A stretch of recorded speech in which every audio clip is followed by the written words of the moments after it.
everyone, my name is Natasha and this is my channel.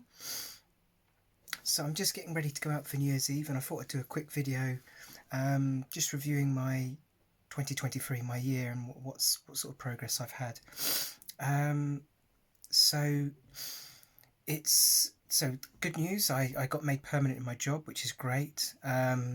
And it's a company that has been really supportive of trans people and LGBTQ people in general, as well as other diversities such as neurodiversity and other areas of or minorities that need support and understanding. So it's been great on that front. Other things where I'd be upping my estrogen. I'd found that my libido had dropped off and I'd kind of lost all interest altogether. So it also made me feel a bit sort of flat. So having spoken to other people who have obviously transitioned or a little bit ahead of me in the process, they recommended possibly getting on progesterone, which is another which is another hormone that is actually natural within the female body, and it might help with the feminization process and sort of balancing out libido. So I had to go private for that, but I'm glad I did, because that did balance me out and gave me a bit more it gave me more, I felt a bit more at myself, because I felt there was something missing, and when I sort of increased my hormones. So that was really positive. And on the other sort of one of the sort of side effects of it as well is it has sped up the boob growth as well, and I feel like it has sort of increased the feminization in a different way. I had my my gender clinic appointment online a couple of weeks ago, and they did ask about progesterone, because at the moment, because I said, oh, can I be prescribed progesterone, because it's been something I've on, and I've noticed the results, and I'm very much, I'm happy with them, and it would be easier for me to get one prescription rather than having to chase a private doctor to get a second prescription. I was told no, it's they haven't been able to prove that that the results are positive, and they couldn't sort of, I think they said there was more risks associated with it. It just sounded like a lot of sort of I don't know, excuses not to prescribe it, because they just didn't want to sort of give that extra service, if you ask me. Because I was giving my feedback saying it's definitely helped me. This isn't a placebo. I've definitely noticed a change mentally, emotionally, and sort of physically. So I would recommend it to anyone who's gone through the same sort of situation as me. But I was advised that it's not going to be something they prescribe in the short term. I think they'll revisit that in the future, and possibly it'll be something that does get prescribed. One thing I was surprised, because I've got to a point where I don't want SRS surgery, and I've made that very clear from the very beginning that it's not something that I want to pursue. But every time I've had an appointment with the gender clinic, they've always sort of pushed the issue. When are you going to have your SRS surgery? And I've always said the same thing. I'm not really interested in having SRS surgery.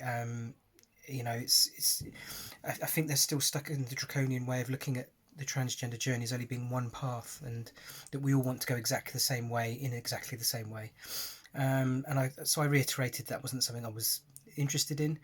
I think the doctor was suggesting that my testosterone levels were still a little bit high, if you're looking to get in the female range. Now, I'm on finasteride, which reduces it, he says, a little bit, but not a lot. Would I be interested in the quarterly injections? And I pushed back and said, well, the quarterly injections, I was told, wouldn't be worthwhile for me, because I wasn't looking for SRS surgery. And he did a complete U-turn, contradicting what I've been told by my other doctor. So you have to take everything with a pinch of salt. You know, what's right for me is the most important thing. It seems to change each time I have an appointment with them, what's acceptable and what's not acceptable. So you kind of have to be the driving force in your transition and take ownership of that, because in a way we're teaching them what's right for us, because they don't know the experience that we're going through. So we can feed that back to them, which I have done. So it's something that I've thought about over the last sort of week or two, to see what it would like. For me, my personal concern would be the complete loss of testosterone, because I think it's having a little bit of testosterone has probably kept me a bit balanced, and that's worked for me. But I think if you, with anything like these hormones, I know that it can make you infertile, and there are sort of permanent implications. However, if I've actually put this to the test myself, if you want to feel a certain way, you can come off hormones for a couple of weeks and everything restores, your hormone levels restore. If you want to suddenly become feeling a different way, or using certain things that you haven't been able to use when you've been on hormones, without going into too much detail. So I'm definitely exploring that possibility of doing that maybe in the new year, and seeing what happens. But this is apparently the gender clinic after service, which I wasn't familiar. I didn't even realise they did. It came out of the blue, really. I thought once you got to where you wanted to get to, they sort of washed their hands of you and you just carried on prescribing hormones. But apparently they do the aftercare service now. I think it's kind of, each time I have an appointment, I get this distinct impression that it's constantly going through an evolution process of what it's trying to do. I think it was a bit better in that the doctor was sort of interested in what I want rather than dictating. But I still think it's got a long way to go, and I still think the best way is private if you're looking for a good experience. So sorry, I've rambled on for that. So the positives in my life are getting made permanent, because I've got a bit of sort of a steady income to get myself out of my sort of financial issues, and I've been on progesterone, which has helped me as well. I'm sort of putting my goals together for next year. One of the side effects, obviously, of being on hormones is the excess weight. So I have put on a bit of weight, which I'm obviously in certain places in the feminine sort of areas. It's nice, but I want to keep on top of things where I can. So I'm going to up my exercise next year. That's one of my goals for next year. But it's been a good year, 2023. I feel like 2024 is going to be a much better year. I'm going to be a bit more proactive in getting out and sort of doing things rather than being so reactionary. But I managed to get through the whole year without taking a day off sick. I'm a bit sniffly now, but I need, health is a big thing for me now as I'm getting a bit older, and that's something that I really want to focus on.